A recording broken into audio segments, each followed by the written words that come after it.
Hello friends, today we will solve Geeks for Geeks problem difficulty level school. So today's problem is cube root of a number. So now open this question.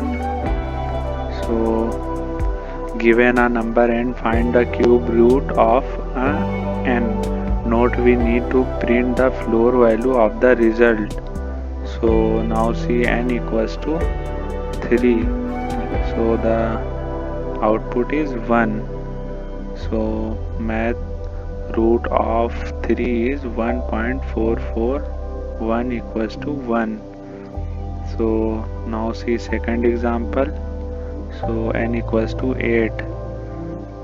N equals to 8. So output is 2.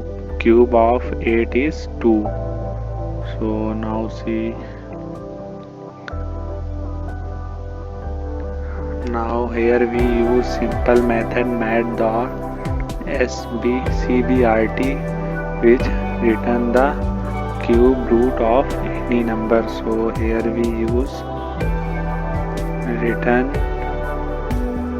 math.cbrt which return the cube root of n.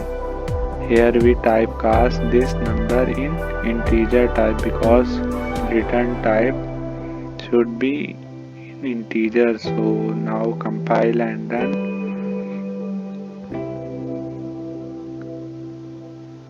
So the code is successfully compiled and run. Now check all test cases. So submit this code. So all test cases are successfully passed. So thank you for watching this video. Like and subscribe the channel and press bell icon.